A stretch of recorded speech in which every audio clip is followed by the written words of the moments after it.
Welcome to episode 201, Hollywood Henderson. We got Toby joining us tonight. It is going to be a great show. You're not Chris. Oh, nope. You're not, new guest. You're not Chris. What's going on? Where's Chris? Hey. I heard he's over Cheerio. visiting. Yeah, he's Visiting New King? yeah, that's what he says. Him and King Charles are hanging out. You know. Oh, man. Well, Y'all just had to bring the guy with the great tan back. That's all. it's been a minute since you've been in the studio, so I appreciate you taking time and joining us. Damon and I are here at the ATV, along with Melissa, here at the ATV studios, with the Ethan Clark studios here in the busy metropolis of Heartland. We got some breaking news. We got to start right off with the show.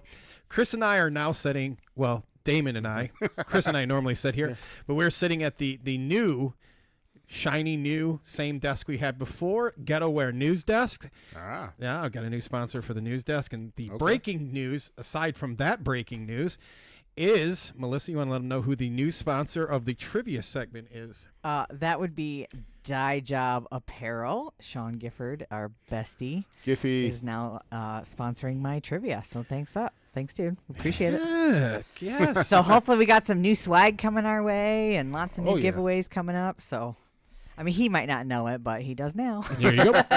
That's all that matters. Melissa's back at her producer's perch, announcing the new news we have. Danger Snack brings our guest, which we'll have on screen here in 1 second. You guys, if you're going to get over and order the Danger Snacks, make sure you guys use our discount code, SHITSHOW, which our guest got to see a sneak peek of that before we hit the air when we lost the audio off the mixer board. And our chat is sponsored by our good friends at BMX Rocks Photography. We got a good question for you this evening. What's your favorite? What is your favorite flat pedal brand, Damon? Tangent. Is Tangent really? Yeah. You're not the Yoshimiri or one of those fancy ones? Well, they wouldn't give me no bro deal like that. So. Well, totally get it. No, and I was in one of their Tangent? commercials, too. So, you were in the Yoshimiri? Get outta here. Yeah, when we were down at Punta right. Gorda. He made it in one of their commercials. Yeah. Wouldn't give me no bro deal. I don't have a flat pedal favorite. You don't? No. Just putting that out there. I'm still a big fan of the Kroopy from back in the Really? day. Remember the round and square ones? Well, The Shin Destroyers? No, we're going to go old school flat pedals. Okay, you can. I mean, there's no boundaries put on this. Bear traps. Oh, those things were Hutch bear traps, Oh, man. okay. I was gonna say, is that a Well, company name? No. We'll get our guest input on this in a second. Tonight's lightning round is brought to you by our good friends over at 110 Nutrition. Look, you guys, we got a lot of sponsors. We also have some supporters of the show. So when you guys are shopping, make sure you guys hit these guys up too. The Hack Shack, DB Sports World, Mega Design Group, and our good friends over at BMX Race Supply. All the links will be provided in the show notes. Without further ado, let's welcome our guest in. Toby, how's it going? I'm good. How about you guys? Happy to see you again. So you went and asked me about pedals a second ago. Yeah. I got 40 stitches right here from a Hutch pedal. So Yep. Them bear traps. Did you sharpen Bear yours? trap. Did you sharpen them up even more? it wasn't mine, but it was my fault. I cut off somebody, and Ah. when I fell, they had them on, and bam, I got it on the side, right? Yeah. So God, that's So they were probably sharpened. horrible. they were probably sharp. Why did we sharpen them? I have no crazy idea, but They stick in your shoes better, yeah, theoretically. theoretically. But you couldn't. I mean, your shoe was stuck once you got them in there. Oh, So, God, yeah. that sounds terrible. Yeah, I had a pair go up. Mm-hmm. They were the knockoff. Didn't Odyssey make a knockoff? Yeah. The triple trap, kind of like the Hutch ones. Yep. I had a pair of those, or one of those go up my shin. Terrible. Well, you've had a lot of things happening since the last time you were on the show. Let's talk here. What's the big news? What's the big part that's happened? I don't know. I don't know how to I don't know, start the whole conversation, but Sure. I did start a new company. I started a new frame brand.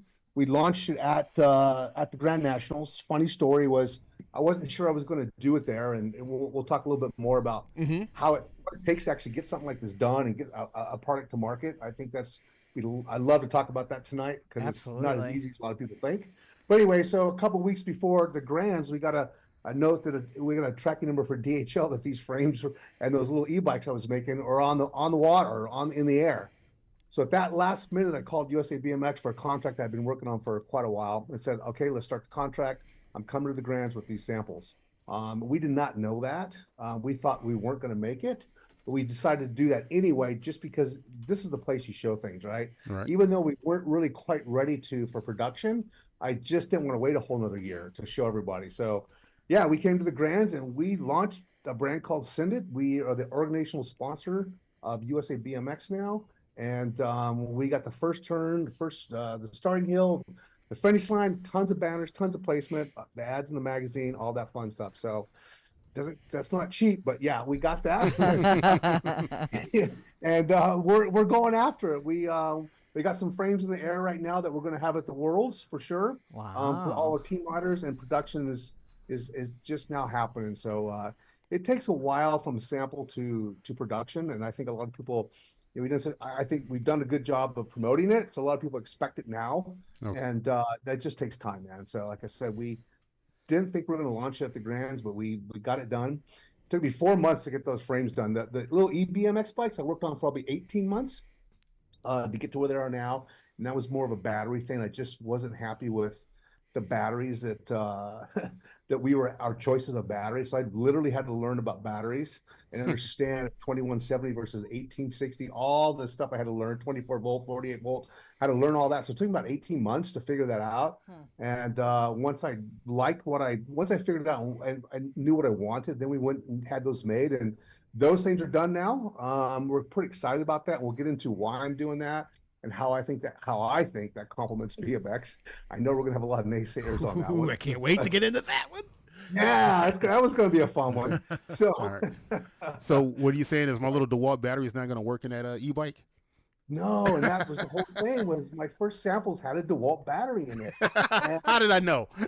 and my neighbor kid takes off on this thing, and 25 minutes later he's walking back like, this is not going to work, man. So anyway, so we went, and then of course I was getting all these samples from all the battery makers that look like this. Right. And I'm like, no, that's not what a battery looks like. So anyway, so I had to design our own batteries, and that took a while. So Wow.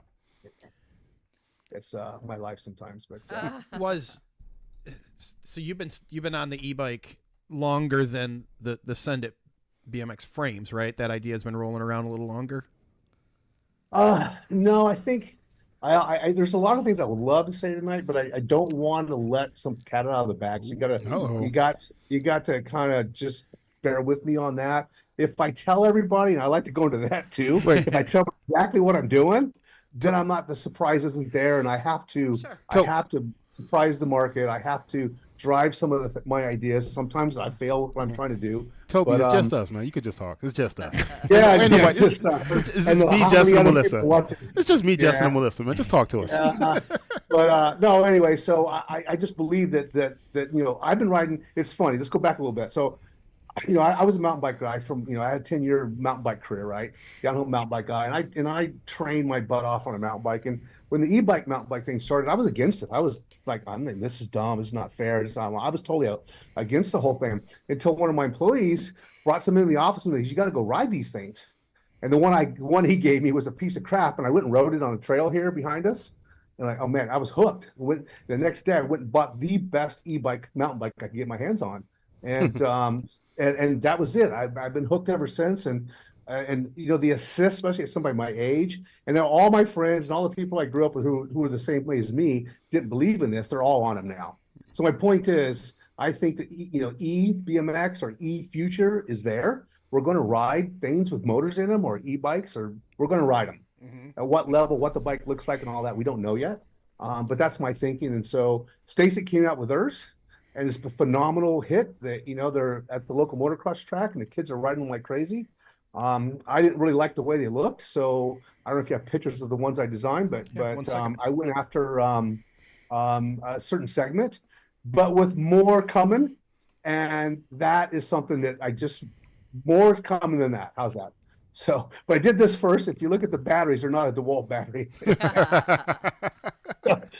That was the hardest part. I had to learn about batteries, and I'm not an engineer by any means, but I know what I want as a rider, and I wouldn't got what I wanted. So anyway, so I'm pretty proud of those. They're pretty cool. It's a whole different market. I don't think that's what I'm trying to sell as far as to you guys or your viewers, but there's a huge market for that. And as I was coming up for the name, I had all these names. I'm writing them down, and I had a name that I was kind of okay with, and everything was all done. And I had Send It, the word, SEND, and the second word IT in my list. And I'm sitting there, and I had like 100 names. And And I'm just sitting there, I looked at that, and the whys came into my brain, and I looked at it, and I wrote it down and go, that's it. Because, for me to get a URL that's just a one word, to get a trademark and all the things it takes to support a brand like this, it's not easy. You're not going to go get the.com. I love to have that one, but you're not going to get it, right? So anyway, I could have bought it, I don't know, 15 years ago for 50 grand or something, but now it's untouchable. But anyway, so to get a name like that, something that has some kind of value, I was pretty stoked about that. And it's sticking. Everybody loves it. They like it. I think the frame you're looking at now, I think it's definitely different than anything that's ever been built. So people talk about R&Rs back in my day or whatever, but this is, for me, state of the art. Everything you can possibly do that I've been building with Box for many years, it's right there on that frame. That's Box's frame in a sense, right? Mm-hmm. It's got B52, tapered head tubes, integrated chainstays, and that straight line, when you weld behind the rear axle, stiffens up the bike like you can't believe. So there's a lot of technology in that. And anyways, pretty proud of that. People, I think 95% of people like it. We always got people who hate things, but so far it's been positive. Mm-hmm. Okay. Haters gonna hate. Yeah. So, but anyway, it That's goes amazing. into, what's it take to put something like that to market? What's it take? What's Yeah. it cost? Yeah. How long does this take? We talked about URLs and trademarks and all that stuff. And this is, I think when people hate, I don't know what's called couch racers or what do you want to call them? They don't understand what guys like myself, Pelton, or any of the guys who do a great job in this industry, what are they, what do we go through to get here, right? So yeah, it's a little bit of work. It's what I call it work. When you came up with the idea, what that timeline would it consist of? Like, hey man, I want to do frames. I want to do them under my name. To where we're at right now. I know you showed up at Grands and all that, but like I know that idea was kicking around a while ago. So what's that idea, and kind of walk us through how that all evolves? Well, last time, how long ago I was here? It's been quite a year, a little less than a year. Little less than a year. Mm-hmm. Yep. Yeah, so I remember the weather was similar, so that's how I remember. But anyway, Just rub it in, why don't you? yeah, I'm rubbing it in. But no, so I was kind of ABC at the time, and I went to Taipei show, and I sat with my partner at the time. I just wasn't comfortable moving forward with it anymore for various reasons. And I came home from Taipei show, and I was working on those e-bikes for myself anyway. And I just came home from the Taipei show, which is I just got back from that. It's in mid-March. I just got back. Anyway, I came home and I thought I just want to make a frame on my own, do it myself, my wife and I. Let's just do our own thing, right? Instead of having partners, I've always had partners or help in the past, and let's just do it ourselves. So that was probably June when I decided to draw this frame, and went got an engineer, an awesome guy, Robert Steeman, told him my idea. We drew it, and I had a sample at the Grands. So basically 4 months, right? Nice. And stuff I did in the past sometimes takes 4 years. That's various reasons. And I just wanted to prove that it can be done if you put your head down. And I put my head down, I built a frame, but now we have about 5 months after that sample. By the time we'll actually see them, I'm not too, that's normal for everything. We have to tool up for everything. The samples at the show, those were all hand cut and drawn. But after all that, then you have to go and buy all the tools. You have to monitor the tools and how thick the tubes are. The tubes they're tapered. They're not the same wall thicknesses through. It's a lot of work to get that done. Oh, there's my German buddy, French buddy. Well, definitely sounds like a labor of love. Well, I don't know. TBD. Just know how to do it. I think it's easy for me, and I could go make shampoo. I think maybe or something, and figure that all out. But this stuff's easy for me. So yeah, I just decided to do it myself. And when I had the VSI, I was doing it all back then. And that was been 13 years ago. I sold that company. I hadn't made a frame since. I did stuff with ABC. I designed that frame. Took a long time to get it to market. I decided to do this and myself. I got about a few years left in me before you have to bury me. So Well, I mean, from the pictures, the frames looks great. So well, thank you. And I think a lot of people feel the same way, and I'm pretty stoked about that. Yeah. And there's a lot of technological stuff in that frame that we could talk all night about that. So yeah.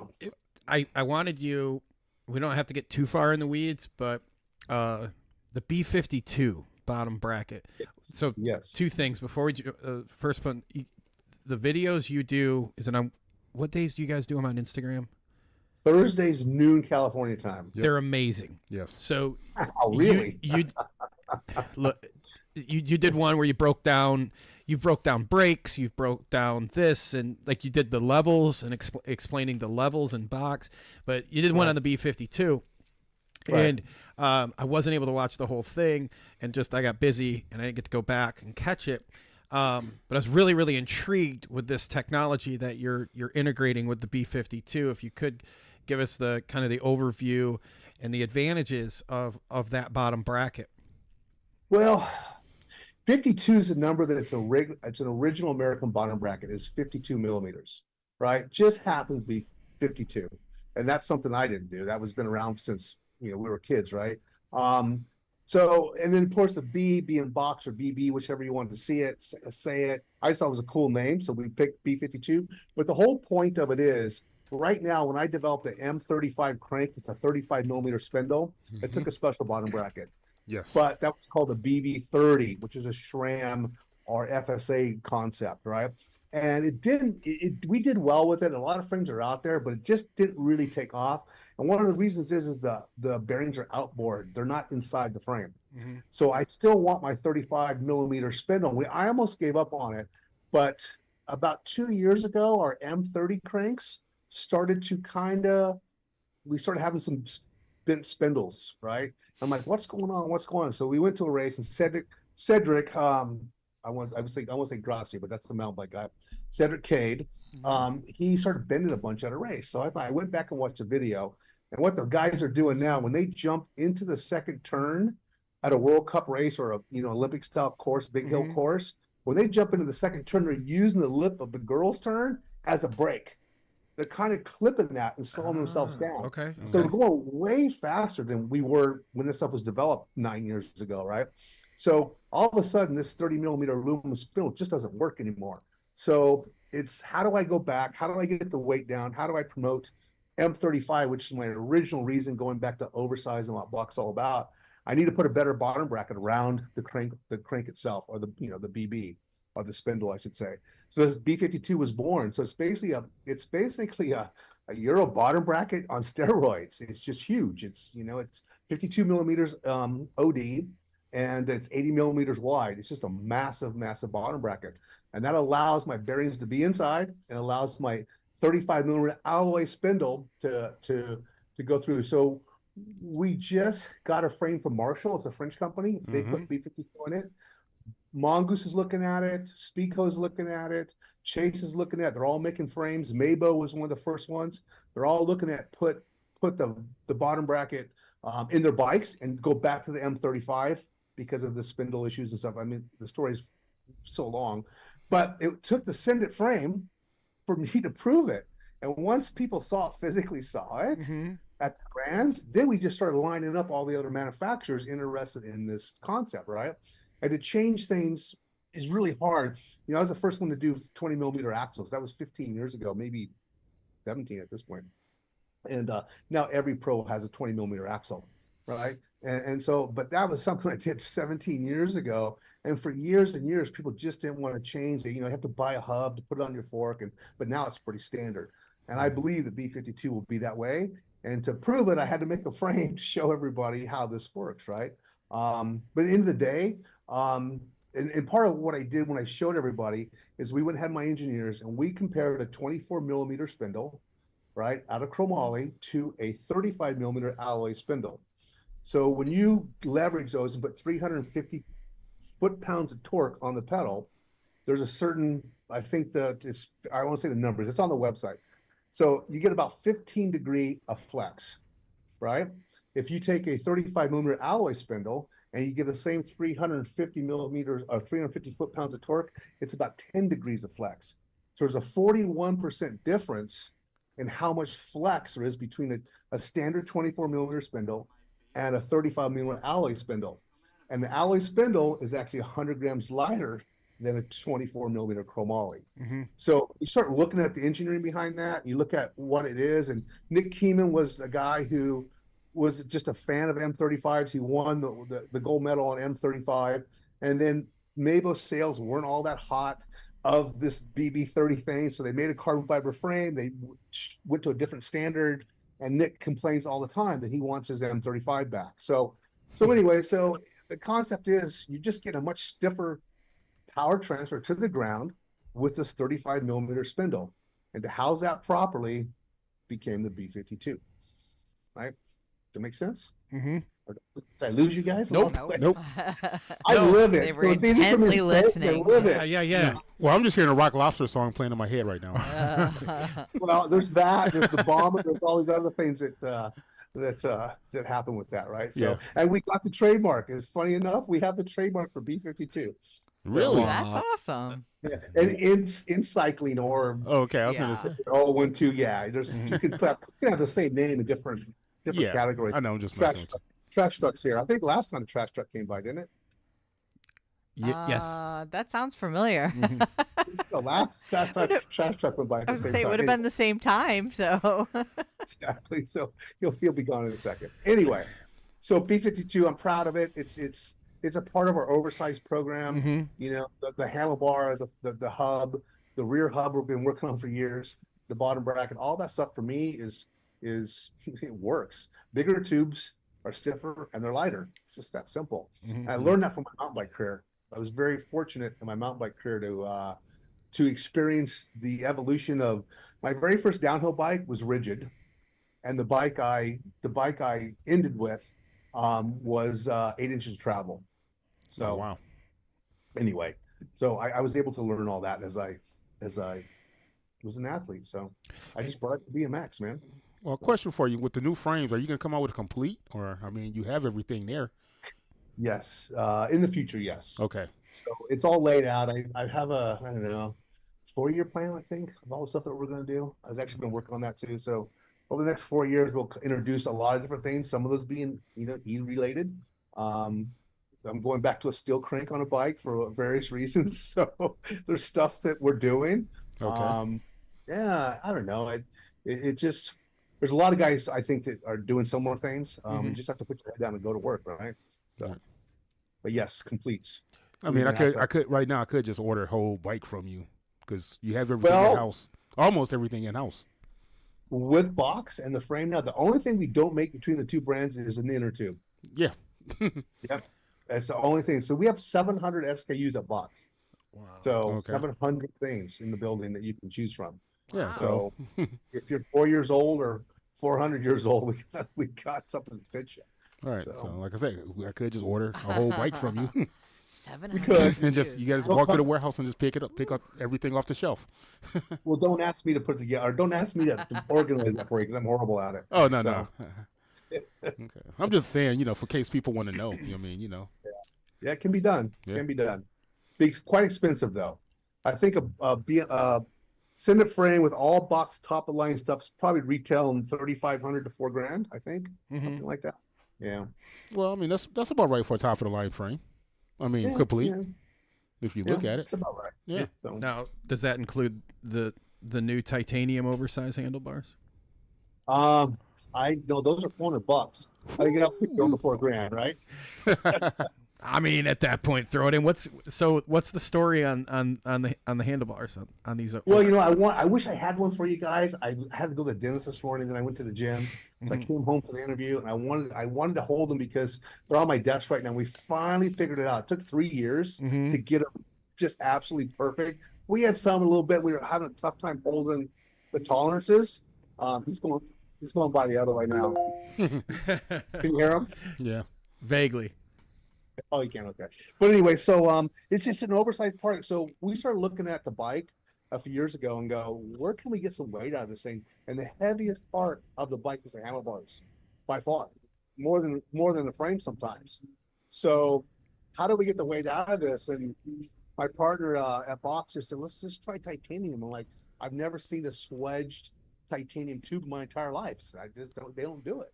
Right. So our titanium factory was does our sprockets and our cogs and stuff. We asked them, they said, we'll give it a shot. Sent them a crap load of money for a tool. And then they just kept breaking the tool and figuring it out. And giving us stuff that were just crooked and the grips didn't fit. But it's amazing how over 3 years they figured it out. And the last batch we just had come in they're perfect. And we weighed them. So the 8 inches are 600 grams, where the 8-inch, maybe it's 8.5, chromoly bars are 1,000. So it's literally 40% lighter. There you go. I'm really proud of that project. I should have brought one to show you guys, but yeah, it's a really cool product. And so we got Carlos Ramirez on them. Nick just got some sent to him. We're trying to talk Cam into trying them, but it's funny. All these guys right before the Olympics don't want to change anything. Can you blame them? I don't care. It's lighter. I don't care. No. It's cooler. It's better. Nope. Don't change. The Olympics are coming, man. This is not a time to ask an athlete to change his product.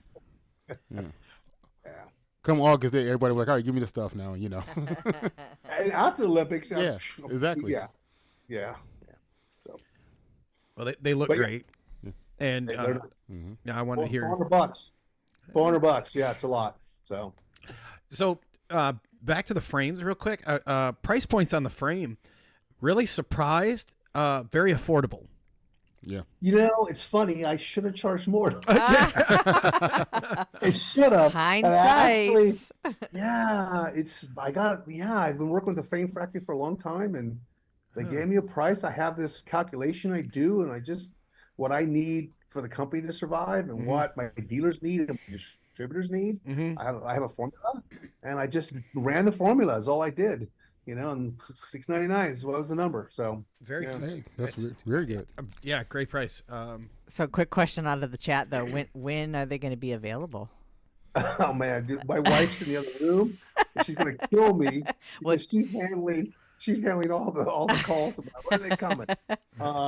No, we keep saying it's end of second quarter. Okay. So that's June-ish. So like I said, we have a bunch in the air. Well, on Friday they'll be in the air to go to the Worlds. My engineer needs to confirm those. The tubes are cut, ready to go. Once he says they're confirmed, these factories can make 1,500 frames in a day. Sure. Right. So it's just So it's all that upfront work, but actually the production doesn't take that much time. So we're thinking, into June is what we're looking at. End of second quarter. So. All right. Wow. Yeah. And then the second question from Mo is, when will we see pro size stealth hubs? Oh, Jesus. So Drew Polk's on one right now. He's been on it for quite a while. His dad had to help us with something. It was kind of funny. We had a little bit of an issue we couldn't figure it out. His dad, who's an engineer for IndyCar, helped us out. Nice. And we fixed Drew's hub. He's been on it for a few months. So supposedly my engineers told me Monday, I think, that we have 12 coming right now that should prove our point. Once we prove it, we can go to production. So about 3 months, I think. Hey. Yeah, but it's going to be a 10 millimeter disc brake version. The 20 mil stuff and 15 mil is not done. It's a 10 millimeter disc brake, which hopefully we can prove out that 20 mil stuff's, Onyx is the only one doing it right now. So for me, that's the way to do it. So nice. Anyway, well, that's a time frame. That's all we need, right? Yeah. I mean, it's 5 years. Everything takes 2 to 5 years to make. It's just what it is, man. We've heard that from others in the industry. That's just kind of what it is. Nothing happens overnight. You think you can put your head down and get it done in a few weeks? No way, man. Mm-hmm. Too many moving parts. The frame was 4 months. I was pretty proud of that. Yeah. I really had to push that though. So, yeah. That's awesome. You're showing some really old photos there. Guys. So I go through and I hit the social medias and then I dump the pictures in there and then they're fun. Justin's an expert stalker. Well, these pictures are bringing up like good memories of you, man. What's that? It's kind of hard to see on my computer. Is that the Christmas Classic NBL Christmas Classic? Oh, I love that photo. Yeah. So I don't know if you guys saw what I posted about Stuart on my Facebook the other day. I wrote a big, long homage to Stuart Thompson for being the best BMXer in the history of BMX, in my opinion, and what it was like to be a bridesmaid to him many, many times. So, but anyway, that photo is me actually beating him. So I was like, I love that photo. I did beat him a few times, right? So anyway. Actually, I just popped over to your social media to see to find that. But he is a great guy. Yes, we he got is. to meet him on the cruise, and just He has a cannon for an arm. oh my god, dude. Well, he's retired now. He's fit as can be. So yeah. yeah. I wouldn't be surprised if he's gonna start his dodgeball training in a month or so. Oh yeah. just for get out there and see him doing some crazy drills and workouts. Well, let's jump into this e-bike. You're like, we're gonna have a little controversy on this. So I want to. Here's my point on these.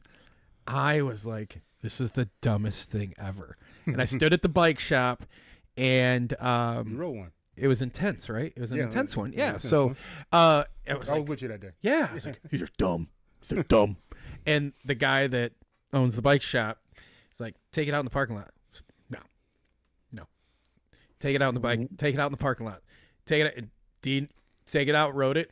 Like, these aren't dumb. These aren't dumb at all. These are fun. And because you just hear like, oh, you're not gonna pedal. Like, that's not it at all. You get going and it helps you keep going. And I'm not a mountain biker, but what I thought is like, all right, we've went and rode mountain bike trails and stuff on our BMX bikes. And I thought to myself, well, if I got this pedal assist thing, this battery on this mountain bike, and it's still a legit mountain bike, if I've got an hour, and most of mountain biking is, coming down a hill or going across trails, but I can do it more times in an hour just because that helps me get back to where I want to start. Yeah. That's worth it to me. Yeah. That's what I did when I told you I bought the best I could find was I bought the longest travel bike I could find. It was Specialized, 180 millimeters of travel, spring shock in the rear. And I would ride up. There's a lot of hills here. Right at the top of the hill and bomb the downhill. So I'm a downhill guy. That's what I love to do, right? And that thing takes me right back to the top with, my heart rate gets to 135. You're still working out. If people think, it doesn't work, bull. You got to still pedal. It doesn't work until you push the pedal down, right? It just assists you up the hill. So I can go up and do 4 to 5, maybe 6 runs before the battery's kind of depleted. And these are, it takes about 15 minutes to go up and about 5 minutes to come down. Yeah. Right. Okay. 4 to 5 minutes to come down. So if I can do 5 of those in a day, I'm happy, man. Yeah. Right. Just all the stress is gone and back to work I go. Right. So, yeah.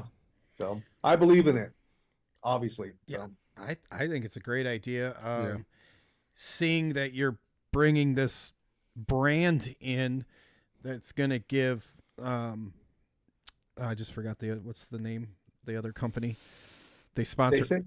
Yes. Stasic. Now they're going to have somebody giving Stasic a challenge. First of all, I like the look of the e-bikes you guys have.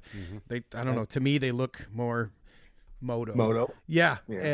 Pretty cool. But knowing that's just growing and growing and growing, that's now there's going to be somebody in there giving a little run for their money. Great idea. Well, thanks. There's a few guys out there, but none of them. I don't know. There's a few out there, and they just don't have branding or the. I want to be politically correct. They just don't have the backgrounds. Maybe some other people do. The Stasic guys are moto guys. They came from KTM, from what I understand. I don't know them personally. And the joke on the street is, okay, the moto guys made one that looks like a bicycle. The bicycle guy made one that looks like a moto. Right? So it's kind of like, okay, how'd that happen, right? But so there's there's events out here. Lake Elsinore has a race every weekend. I was out there a few weeks ago. I had my samples out there. Stasic had them out there. It was a kind of a big event, but there was 1,500 riders. No, not. There was 1,500 parents. There was about 500 riders or 500 entry fees, about 300 riders, something like that. Some big number, right? And I got video of just the track is just like the old BMX days. There's people around the track. It's crowded. The kids are out there and they're just blasting. They have starting gate. And the kids are blasting multiple laps on their little DeWalt battery bikes. But yeah, it was big. I had my bikes out there, and I had a little ringer kid that went out there and just smoked everybody on them. And I was smart enough to find a ringer, and then so anyway, yeah, it was good. We had a lot of people interested in it. So, but I still think it's just the infancy, in my opinion. I think it's going to come. It's going to come pretty big, as long as people embrace it. How long does it take? How long they want to push back? I don't know. Where do you see that it ties into BMX racing? How do these bikes help tie into BMX racing? That's the part that I just don't want. It's tough for me to want to give you guys all that because I'll give you a tidbit. So Okay. I'm coming towards the jump, right? And it's a set of quads, right? And I'm on a regular bike. I double it, right? Okay. What if I come to those quads and I got a little bit of assist and I quad the thing? What's going to happen then? What are you going to say to yourself when you quad what you used to double because you have a little bit of assist? Big aha moment's going to happen, right? You got that right. So that's just like going up the hill. You said that you go up the hill and you get to do a downhill run. So I think it's just going to happen once. I don't think anybody, including ourselves, really know exactly how the bike should work. Mm-hmm. We don't really know, how it should jump or how it should. We don't know yet because we haven't built them yet. I can tell you this: I've had my mountain bike on a BMX track and it does not work. It does not work. I'm not going to tell you why, but it's a horrible thing to ride around a BMX track. Is my mountain bike? It's just not built for that. So I think we have to build the bikes, we have to ride them, and we have to figure it out. And that's just not being done. Mm-hmm. And that's something that we're working on. Is how do we make these bikes ride, like a BMX bike, right? And I don't see that happening. Do we have shocks? Do we not have shocks? Do we, So Okay. I think we should pedal. I don't think we should have a throttle, in my opinion, because Mhm. that's, for me, it's kind of crossing the line. The ones you've been showing, those are throttle, but that was a Stasic kind of. Stasic did 40,000 of those in 2022. What? So- Wow. Yeah, Did you say 40,000? 40,000 in 22. I know. I went to their factory. I saw it all. So I saw it happening. That's what got me kind of excited about that, right? So you sell 4,000 of those, you got a nice little company. Right. Yeah. Yeah. They so- need a little competition too. Nothing And they unhealthy do. I about think, that. like I said, there's some out there, but no one's really hitting that mark. I Yeah, think not to that the we're- same so, level. Sure. yeah. Man, Wow. That's Well, crazy. there you go. Yeah, we're getting Okay. we're getting a few comments in there, but I mean, you guys got a question or a comment? Put it in the chat. We can pass. Yeah, them yeah. along. No, ask me. I think I'll probably want to defend my ideas, but I always do. So That's fine. that's just who I am. Well, you right? you actually kind of hit the one that's always the kind of the biggest objection, right? Is the throttle to pedal, right? Like where, Right. and it's funny as you were saying that, I was thinking when we're watching the Supercross races, they always have that little Stasic like commercial within the commercial type thing they do. Right, right, And right. they're never at a moto track. They're always on either a BMX track or some sort of a backyard BMX track or maybe a pump track. And Right, it's funny right. that you say that because, they're doing moto dudes doing pedal bike or BMX Right. things. But But from the business standpoint, we have to worry about insurance and what insurance companies look at versus pedal versus throttle. Mhm. Well, you have the Saran phenomenon out here in California. I don't know what it's like in Michigan, but every kid in this neighborhood's riding a $4,000, e-bike, that's right. throttle e-bike. Yeah. Yeah. That's supposedly street legal, right? And they're ripping around the neighborhood here. And we have these big dirt trails back here, and they're up on the trails. And I don't know where these kids get the money, but they all got them. So that's huge right now. But that's a throttle. It's not pedals. So they're impounding the bikes. The police are looking at it. So I keep thinking, I don't know where that's going to go. But that's Mhm. not, for me. That's more of a motorcycle kind of thing. yeah. Let them have that business. But it's huge right now. All the sales guys that work for us, they tell us about the sales of a machine like that right now are just huge. It's like these Stasics. Wow. It's bigger than anybody can imagine, for sure. That's why Harley bought Stasic. Harley's owned Stasic, Harley Davidson. Mm-hmm. So Heard about anyway, that. there's reasons behind all that, right? Yeah. I mean, for Harley, it's get them on a Harley, they'll stay on a Harley. I don't know if they're thinking the business is good or they want to get that kid when he's young. I don't know. They want to get him when he's young. Look, Yeah, I you're don't know. you're That's 3 what years it was. old. You're 3. Here's your first Harley, and here's your little vest. Yeah. That's a rider's gonna ride. Yeah, well, I mean, you got to think about it because at one point Harley got rid of the Buell, their sport bike brand, and now they just brought it back. Yeah. So you got that 18 to They roughly 30-year-old that rides sports bike, and they was like, well, let's bring them back. Bring them back on a Harley. Man, They know where the market is. Yeah. when Yeah. you were saying how we were just saying the 40,000 bikes and this and that in 2019, went to X Games up in Minnesota, and they had them there. They knocked down the high, like the step up jump from Thursday night. They knocked it down. They made a pump track over here where you could one of the companies was there. You could get a BMX bike, a mountain bike, or whatever, and you could ride their little pump track they made overnight. And over here was a Stasic track, and Harley sponsors the X Games. So I turned to my buddy. There was no line to go to the pump track and ride whatever bike you wanted to pick. They had a couple hundred. You just take whatever. The line for the little kids to ride those Stasics was probably a quarter mile long. And I remember tapping him and going like, that right there is the future. Like it's there. And this is in 19, like right there. Like the line was ridiculous. They had them hooked up. They had a generator behind their truck and they're charging them back there. Charge them all. Yeah. Charge those dual batteries. Yeah. And actually it's funny because I remember him looking down. He's like, dude, they look like a drill battery. And we had to wait for the kids to come around. And like, I think they are. So you guys will like the joke at the Stasic races are the kid comes in for a battery and diaper change. That's well, when the battery's done, the diaper needs to be changed at the same time. So Not untrue. That is hilarious. So you were saying there's like the big events with just the Stasics only, or let's just the e-bikes there. But I don't think we've seen that yet. No. You see like one or two pop up at a track here and there, but not like a whole event or nothing around here. Is it all over? Is it like to an area by you? No, I mean Southern California always breeds, I don't know, newer stuff because we have the weather. Right? Sure. But no, there's the whole thing where these guys are. If you have your I don't say Supercross, arena cross.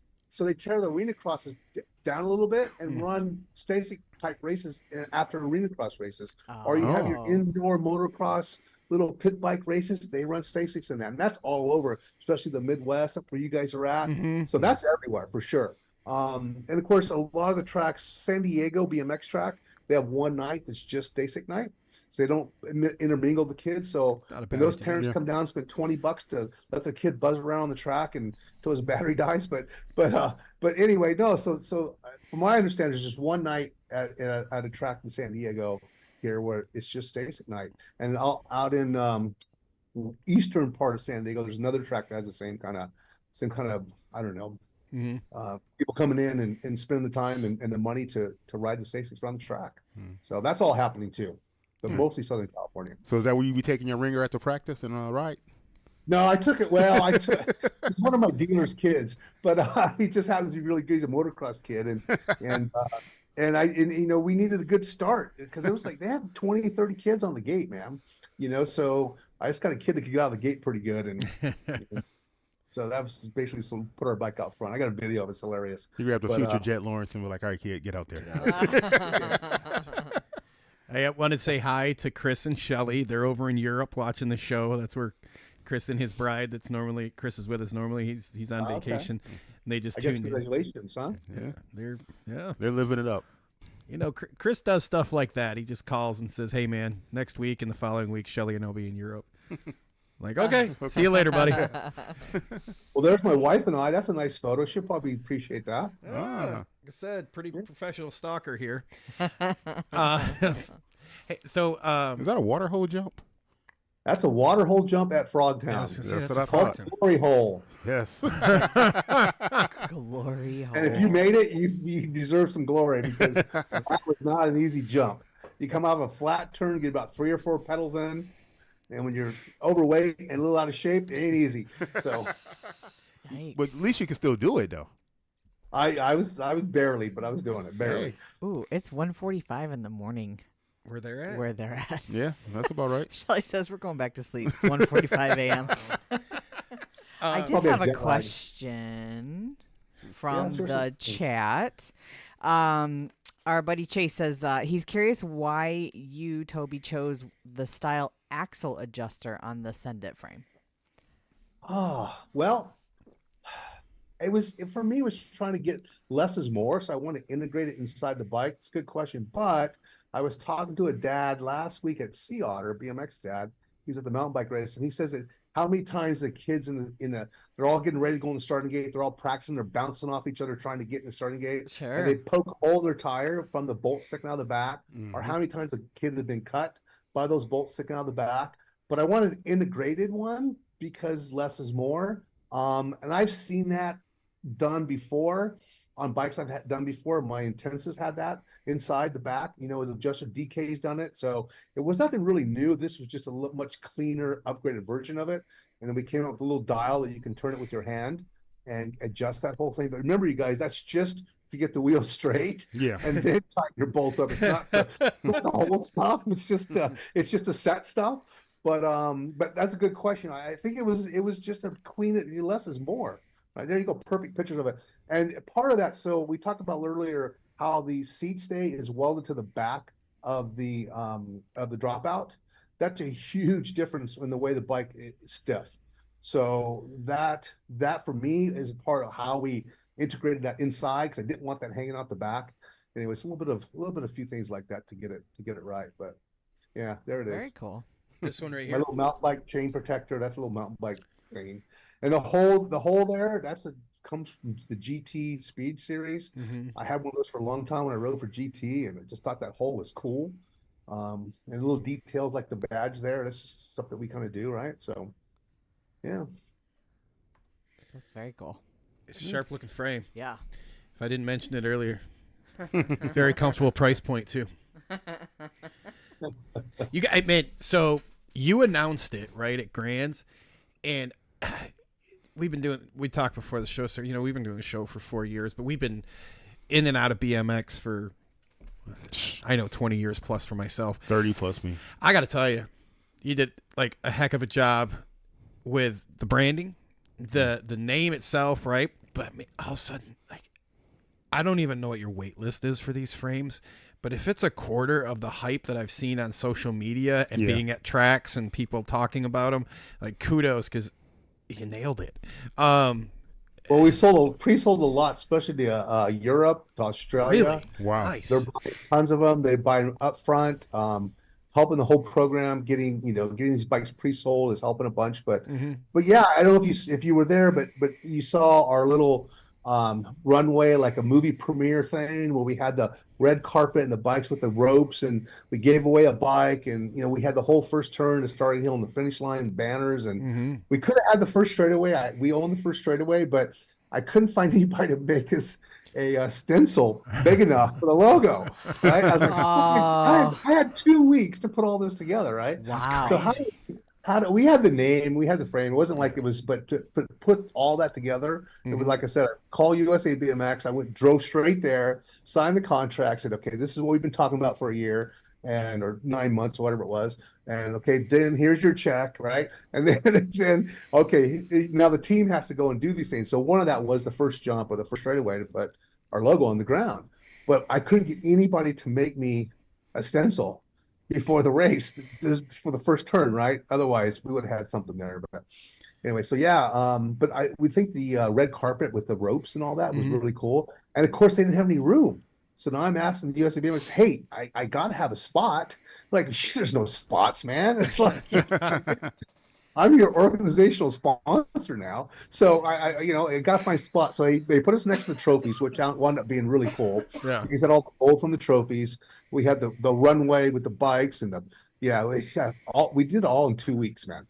To get to the table covers and the ropes, and it was a busy couple of weeks. Stuff were coming to my house, and I'm putting stuff in the box fan, and we're flying stuff there, and missing. I'm calling Amazon to the hotel, and it was quite a bit of a feat. So. You've got teams already set up. Yeah. Like, you've really embraced the frame and the name and everything. We have Midwest teams popping up. Our friend Stephen Latchford's on one of your Midwest teams, which kudos. I'm glad to see you back riding your bike. Lots of hype, lots of good feedback around it. I'm gonna give my wife credit for everybody other than the factory team, which is Donovan and I. We've been working together for since VSF 25 years. Wow. He's the one who helped me build Intense back in the Phantom On Track days. I don't know if you guys remember that. Oh yeah, when they sponsored that. And so Donovan and I have been working together for a long time. So I did that deal with Donovan. My wife's handled all the other teams. She's done a pretty good job, man. So nice. A lot of teams reached out. We did some stuff with the Grands, and I mean, doesn't have BMX background, but she just, this is something we're doing together, and we she took that on herself, and she signed all these teams up, like 11 of them or something like that. Wow. 150 riders or something we have. So Nice. yeah, excited about that. Yeah. You see what Chris said? Chris said work that bro deal for him. No, I think you said I am. Here we go again. Talk to my wife. She's pretty good at it. No. So what's this was one of the Instagram videos when you got talking about tires a little while back. Yeah. Yeah. Let's talk tires for a few minutes. First of all, I got them on my bikes. Awesome. Big fan of them. Very big fan. Thank you. Yeah. Thank you. Yeah. I don't know. It goes back to my mountain bike experience. It was funny. If I go back to the very beginning when I got in BMX. So I was a mountain bike guy. I retired in '98, and I hadn't been to a BMX track in over 10 years. And I think 2000, I started THE, and then I decided to go to BMX races to figure the whole thing out.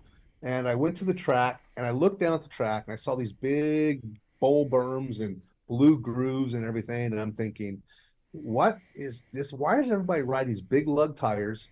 These bottom brackets are through the roof. The head angles are steep. I don't understand, man. What is all that? So I basically started designing stuff that I don't think anybody put their head down and looked at it, at least from a rider standpoint. Mm-hmm. But the tire, I happened to have a tire, and I was at a World Cup race, and the track became really smooth and blue grooved out. And you don't want a knobby tire. You want a lightweight, fast rear tire so you can pedal. So I went back to my sponsor. Or my mechanic. I said, "Hey, we got to put this tire on my bike. That's a cross country tire, Toby. You're gonna flat. I put the tire on my bike. Trust me on this." And I won the race because it was just a tire change. So that same concept of that tire, I just basically brought that to the BMX track. I go, why are we riding big lugs? It's just there's no dirt. There's just a big blue groove. It's smooth. So anyway, I made the intense micro knobby from that experience, right? Hugely successful. We were selling tons and tons and tons of those. So when I sold that company and finally went away, I figured it would, but so the whole intense thing fell apart. And then I decided, well, how can Box make more money? I go, let's make a tire, man. We just make it. I've done it before. Let's make a tire. So yeah, it's basically an upgrade version of my intense micro knobby. Other people have tried that. I think the Tioga Power Block was similar. The V rubber tires were similar. So yeah, I just made a better one. I think found the right manufacturer, found the right TPIs, found the right beads, and find the right guy, and paid the tooling and all, like back to all what it takes to make a product, right?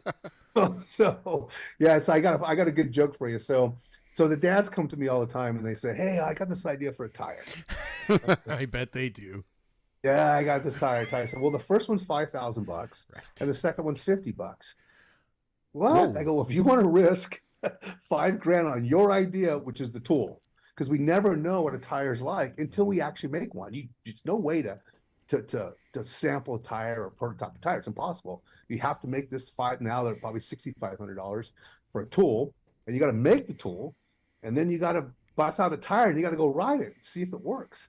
You don't know, right? So there's a big risk on making a tire. So that's my joke to Dad, and no dad's ever given me $5,000. So. That's funny. Yeah, no. Yeah, but anyway, thanks for that. So Justin, you got them on your bike? I do, and I got I'm running my 20. I got the 1.9 box hex, and man, so I was running the Tioga, the power blocks, and the thing I noticed right away was maybe ride like during the summer here, maybe 3-4 times a week. Man, they would wear out. Like, it was crazy. Great tire, but like they just wore out. And I hit up DB Sports and I said, "Hey, can you give me the box ones? I want to try them." Because people are raving about them. One, I just like that they look like an intense micro knob. I like those tires, so I'm like, same guy designed it. Same guy. So man, I put them on and I've rode them for a while, and they don't wear out, and they still stick good. They're good out of the gates and all this stuff. Yeah, look, I'm having fun on my bike, but overly impressed. And I'm like, tires, whatever, tires. But I'm like, wow, these have lasted. They're really good. Yeah, I recommend. Well, like I told you, my mountain bike career, races are won or lost with your tires. That's the most important part. on a downhill bike. It's so important with, you know, flats and how fast the tires are, how well they hook up and all that. But BMX tracks are so similar, right?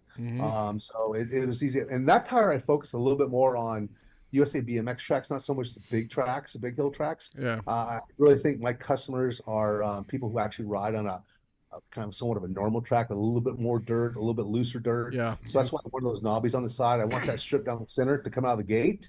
And I think when you're going straight, you don't need much. That's why I have those small grooves. But as soon as you start to turn a little bit on a track with a little bit of dust on top, you need something to grab it. And that's the whole point of what we used to call the micro knobby, right? So, yeah, I love the micro knobs. Great.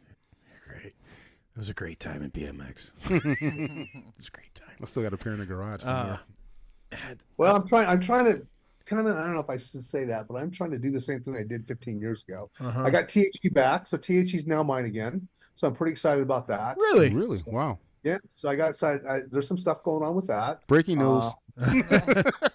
Yeah, well, I mean, it'd be a while before you probably see anything, but we actually showed some handguards at the mountain bike race last weekend. Sweet. So yeah, so plastic stuff. So I don't know what it is, plastic and bicycles. I don't know. It's just like been doing that for a while. So, but yeah, so it kind of fell back in my lap. So I got it, and we'll figure out something to do here in the future. So that's awesome. Yeah. You excited to go to the Worlds this year? Yeah, I am. I mean, Box has been a sponsor of the, well, THE was the sponsor of the Olympics in 2008, number plates, right? So I've sponsored the Olympics every single Olympic, and Box has been the last, let's see, 2012, I think we did it, or was that THE in 12? I forget, but we've been sponsoring, the Box has been sponsoring UCI World Cup and World Championships for 10 years now, and all the Olympics in between. So I'm excited about that because I don't really get the chance to go overseas when the Worlds come. But I did go to North Carolina a few years ago when they had the Worlds there. I enjoyed that. So I get to see the number plates on all the bikes. Pretty exciting. Get to hang out with UCI people. We get a big booth there. Don DeLong's taking the booth. He's in Tulsa right now at the World Cup. He's taking the big booth to the Worlds. And I've never ran a booth all the way to the East Coast before. Never in 10 years. Well, it's probably 12 years old. Never ran anything to the East Coast. It's just expensive, right? But I think with Sendit helping Donovan and the both companies kind of helping, it was helped a little bit easier to get there and have this big giant box booth that we'll have that's a part of our sponsorship with UCI. And we've never done it before. We have that sponsor, we have that space, and we just never used it. So anyway, I'm excited about that. Nice. Yeah. Sounds awesome. So if everybody going to the Worlds, make sure you stop by and and say hi. It's funny because we started this thing last year called Factory Up with Box, and we have, it's on the back of the postcard, I think it's 12 or 15 companies now that will pull from our Level Up program. So Level Up got changed to Factory Up, and our Level Up program is huge success for Box. We have well over 1,000 kids who have come in, filled out forms, bought a jersey with their name on it, and get discounts on the Box stuff. So we turned that into Factory Up. So what we did was we signed, like I said, 15 or 20 companies who are now have a window into, the kids fill out a form after every race. I got this result. Here's my Instagram. They have this profile inside of our computer system. So if you're GT and you're part of Factory Up, you can actually look inside of our programs and see that kid, or if you're looking for a 12-year-old expert kid in Michigan, you can go in our program and query 12-year-old expert Michigan, and you'll get a group of kids that we have, and you can look at all the profiles, right? This race, we're kind of playing to all those sponsors, all those guys that got in bed with us on this program, and we're displaying all of their bikes with Box parts on it. And so it's the first time we've done that. So when you go to the race, you'll see, well, we did at the Grands. I think we started at the Grands, but you'll see all of our, partners, I should say, with their bikes at the Worlds with all the Box parts on it. So it's pretty cool. And the new Marshall bike with the B52 will be there. And yeah, it's pretty cool. I've followed them for a while because they've got a pretty cool different design, like their story. One guy's designed perfume bottles, but he also helped like take the inspiration on that bike frame from jet fighters, but his background was designing the perfume bottles. And I remember stumbling on him 3-4 years ago. I was talking about him, and pretty cool look. So I'll be looking for that bike to take a peek at it when they're. Yeah. We just built it up today. They want me to hand carry it to Tulsa. I'm like, what's it gonna? I don't think I'll fit in my car, but okay. Hand carry it like to Tulsa. We'll see. I'll see how that goes. So. Oh man, you driving all the way to Tulsa? No. Okay, Just to the airport. All right. I have a small car. It's not going to take. It's not going to take a whole bike box. And I have my kid take me to the airport. My wife and I. My kid will take me to the airport and drop us off. So I got to put a bike, 3 people in a car. I don't think it's going to fit. Yeah. Hey, we're gonna jump over real quick and do a chat check-in. There's some people that want to say hi, so we like to pass that along. If any of you guys got any questions, now's the time to get them in. We're going to throw it over to Melissa for our BMX Rocks chat check-in. And then when we come back, we'll do our trivia question. Now, you can't answer that, though, Toby. So Melissa's got a good question. If you guys were paying attention to Toby, you might have a chance at getting this one. Melissa, how's the chat going this evening? Oh, great. I'm going to say hi to Sean Gifford. Brian Fell's checking in. Low and Slow is over on YouTube, as is Robert Cardoza. Thanks for being with us tonight, guys. Jane Cardoza says hi from her and the dogs at Camp Jane. Bow Wow. Trevor, I'm going to say maybe Bahan is tuning in, as is Nick Sekzwa, maybe. And mentioned Stephen Latchford. He says, "What's up, Toby?" Let's see. Scott Sloan's also tuning in, old school. Noah Robinson is with us, saying what's up. Rick Carter also tuning in. I think he was just at the Sea Otter race. Classic. Yeah, the classic this past weekend too. Matt Homer's tuning in. Boogie Page is also checking in. That's a name we haven't seen in a while. What's up, sir? Mark Anthony says, yo. Len Novak says, what's up, everyone? Don't get to hang out. He's at Grayson's soccer practice. Well, kids call. They just got home from Houston. Yeah. Already at soccer practice. Yeah, well. Hi to Mo. We answered a couple of his good questions earlier. Scott Foster also tuning in. Haven't seen that name in a second. Sorry, I'm trying to read ahead. Is he coming back out? That's what he says. Okay. All right. We mentioned Chris and Shelley were tuning in over from England, and they're back off to snooze land, hopefully. Let's see who else I got Chris is here. looking for his bro deal. Yeah, always. Stony McGee is with us. Oh, Ronnie Anderson also tuning in, sharing a couple of Toby's number one moments here.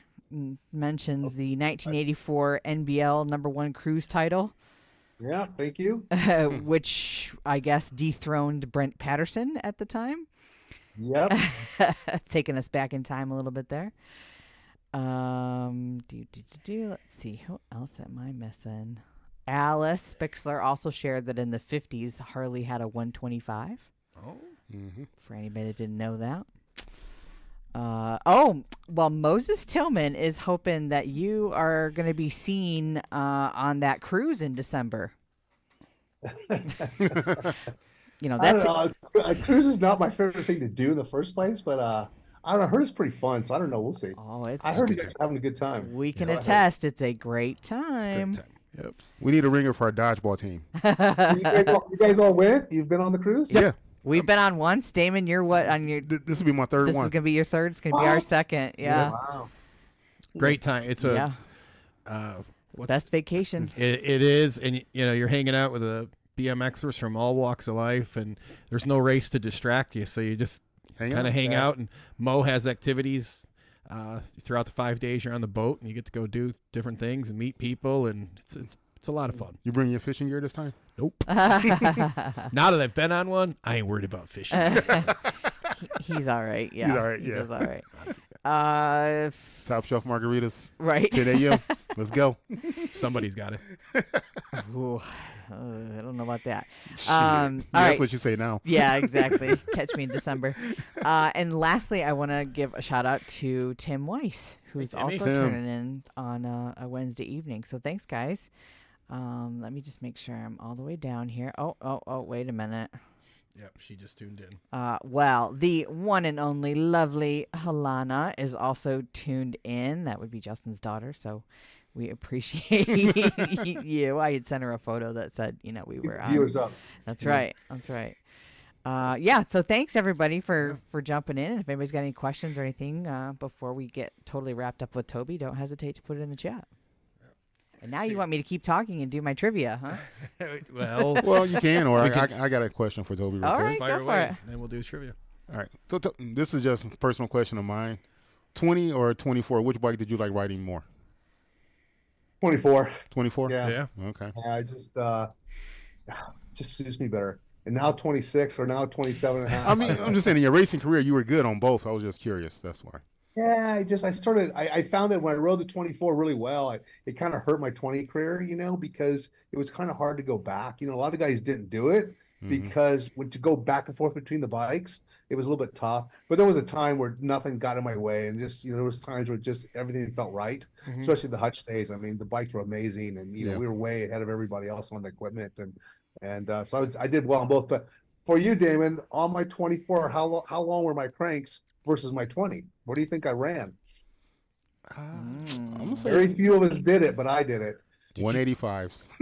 185s on my cruiser, and I knew it. on my 20. Yeah, so that was, but I think that had a lot to do with the starts and but to spin 185s on the first straightaway, man, that's some. So people were like, there's no way somebody running 185s right now. No, I don't know if the tracks are different or not, but I don't think so. I don't think anybody makes them anymore, do they? So, wait, didn't we get a? I see 180s a lot, but not 185s. No, we did have 185s.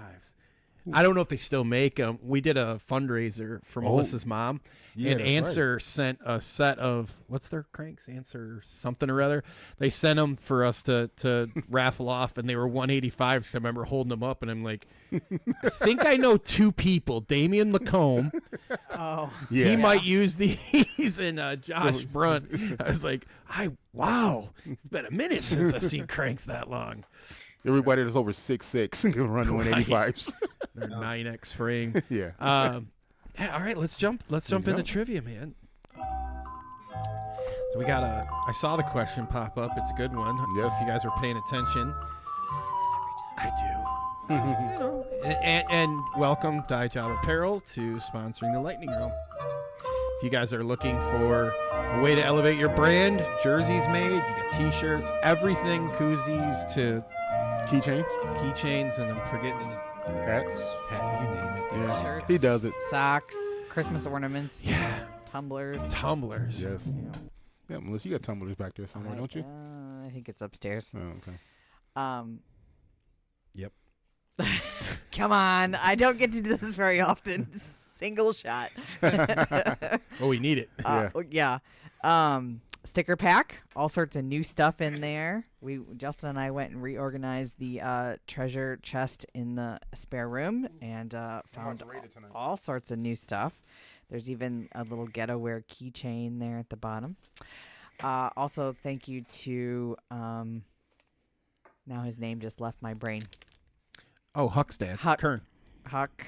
This is he rides for Huffy. Thank you. And this is a chain 10. No, this is valve stem covers. Yep. Okay. Well, it looked like, yeah. Damn, I practiced it like 3 times in my head and I still effed it up. He's like, just put them on your truck. I'm like, what? How does that translate to BMX? But I got all confused. Okay, and then I got. Can't believe I haven't put them on your truck yet. Well, I heard you get like an extra quarter horsepower out of them. 2016, almost 200,000 mile truck is gonna get much better at anything. That's it. All right. I get more miles than you. Well, there you go. All right, I got a nice blue bombshell size large T-shirt going out to the winner here. All right. Well, we didn't talk too much about this. Mm-hmm. We did more so in the first time we talked with Toby. but he did mention it again this evening. So my question is, how long, in the number of years, how long was Toby's mountain bike career? Oh, it's a good one. Because he said it, and he just was like, Yep. right by it. That's right. Yeah. So how long was Toby's mountain bike career? Right. I got, And Dave is not Tom Brady. Yeah, it's not Tom Brady. Well, He actually won last week. So. Yeah, no. Why, we're waiting for a winner here, and we'll check in 1 second and get the answer. Damon, you ready to tell him who's on next week? Ah, okay. Oh, it's only taken 3.5 years to get this young lady on the show. Wow. The godmother herself, Mm-hmm. Alex Blixer. Yep. She'll be joining us next week, so make sure you tune in. I'm pretty excited. Alice. Melissa's already I got think she's on the ballot for the Hall of Fame too. Yes, she is. She was in, wasn't she in last year? I think she was Was she in inducted last last year. Yeah, she was inducted. Yep. Oh, okay. Yep. Either way. That's what I did. We just Yeah. had a Hall of Fame meeting a few weeks ago, so the names are out. Well, She's it gonna. doesn't matter. She got a Hall of Fame after her name, no matter what. She She's OG.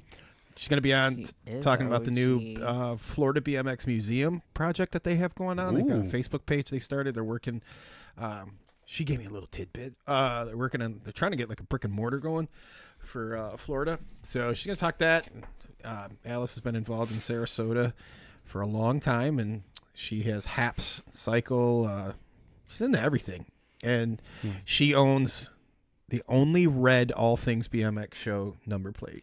And she watches our show pretty religiously, Yeah. which is such a awesome Yep, thing. it'll be fun. Where would they put the Hall of Fame at in Florida?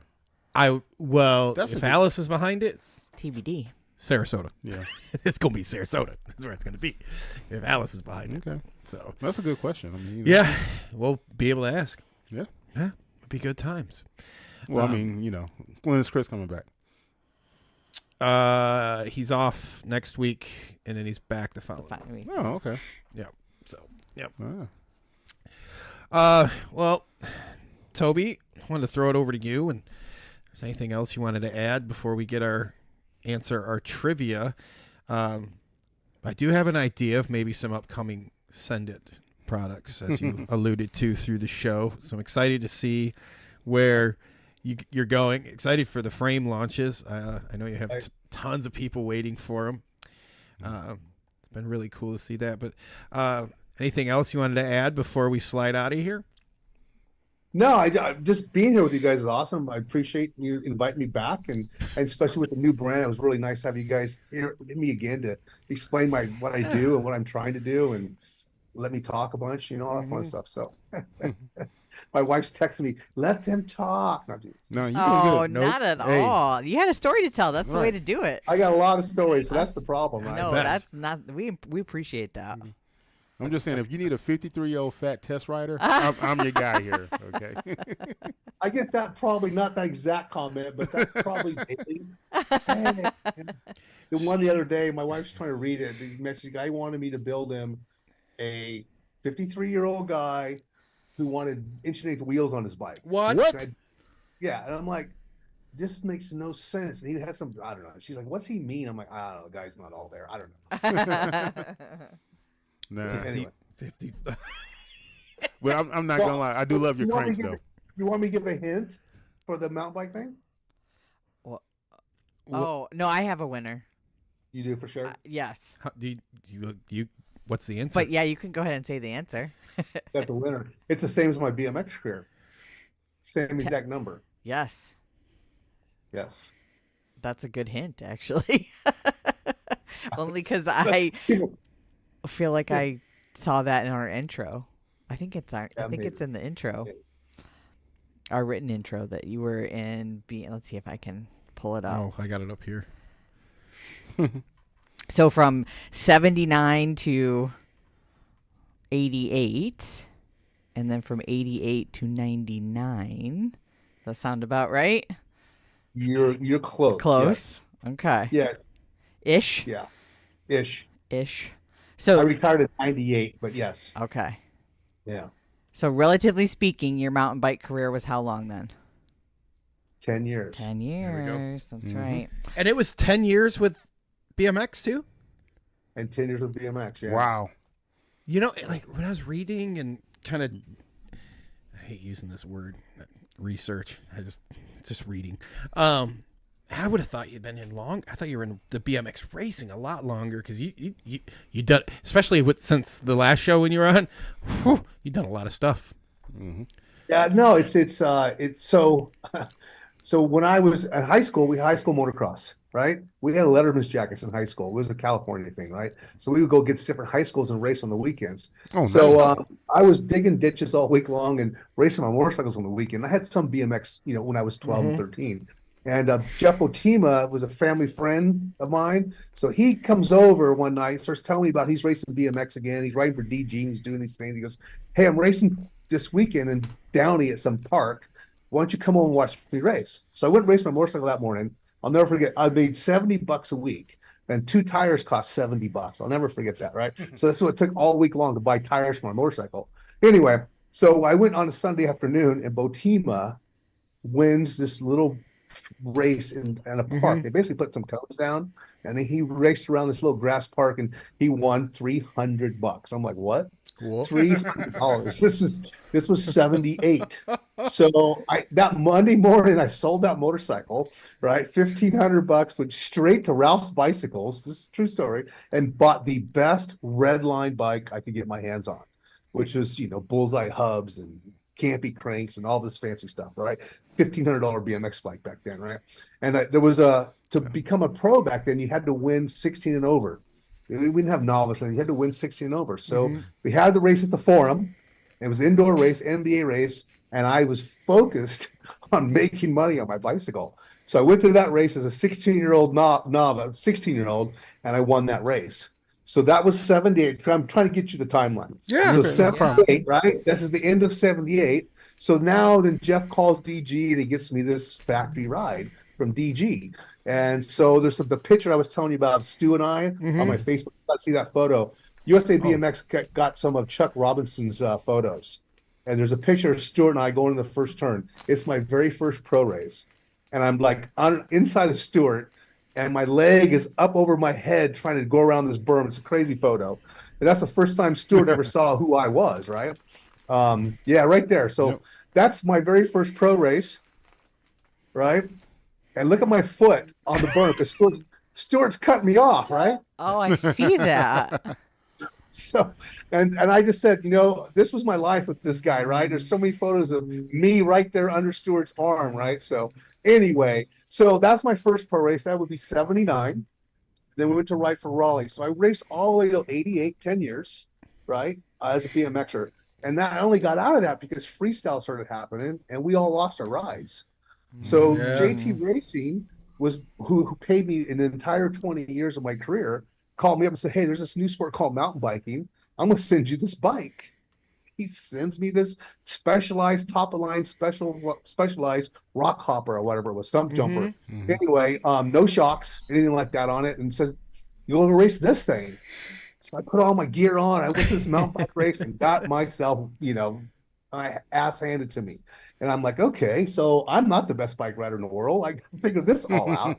So at that point forward, I just started learning how to change my body, start to train, start to do a completely different, because it was, I was a sprinter and this was a long distance thing. And my body was not ready for riding up mountains. So it took me a couple years to figure it out. Then downhill came.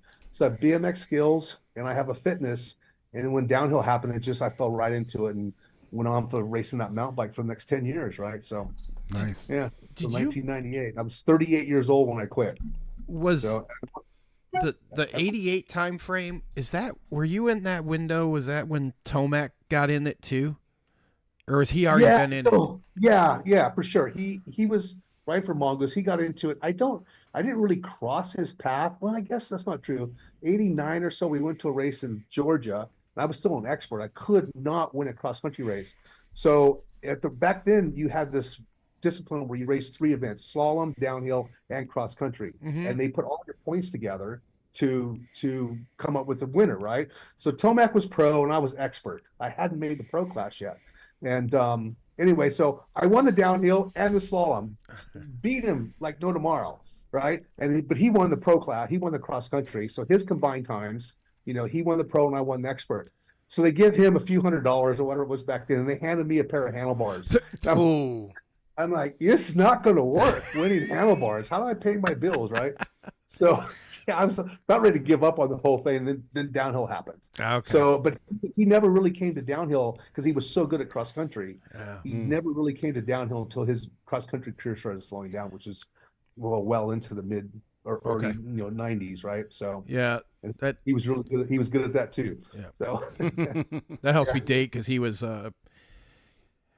here in Michigan, the bike shop that he, got started in BMX and kind of stayed in contact with even through his mountain bike career. That was my local spot. So like I can remember all the Tomac hype and like they still have was it a World Cup? It's one of his first frames under his name that he did that he won. I think it's hanging up in the bike shop still. Yeah. That helps me put that together. He's Michigan. You're right. He's from Michigan. Oh yeah. Everybody's met Tomac, even if they haven't met him. Kind of like Kid Rock here. Everyone's met Kid Rock and hung out with him. Like really, everyone. No. Cool. So who's the winner, Melissa? It would be Matt Homer. Man, what's up? Yeah, and he says D just take his prize pack to him. Okay. You can deliver it. He can save me some postage. We'll meet at the pump track. There you go. Yep. Yeah, thanks for playing along. And actually, Brian Fell also had the right answer in there. Mm-hmm. So a couple others were close. Brian cheated. He knows me too well. Yeah, I could kind of figure that. Well, I want to say thanks again for joining us, and we look forward to, if you'd like, man, we'll have you back for a third show, and we'll talk. We could talk of the Worlds and after the Olympics and everything going on then. It's always fun having you on. Love the way the conversation goes, and really look forward to having you back on. Yes, can't wait. Oh wait, yeah, when I have that thing I didn't tell you about, we'll talk then. There you All go. right. Yeah, perfect. Okay. Have fun at the Worlds. And, Yeah. I will. And enjoy the rest of that beautiful day over there. Yes. Getting cold out here, but 6:30. So. Oh, geez. I've been like watching the squirrels running behind you in the trees and stuff. Man. Yeah, I feed these guys, so they're probably not Oh, it's dinner time. It's dinner time. Awesome. Thanks, Toby. We appreciate your time. Yes. All right, guys. I love being with you guys, and thanks for having me. And hi to your wife, too. I will. All right, guys. Bye-bye. Thanks. All righty.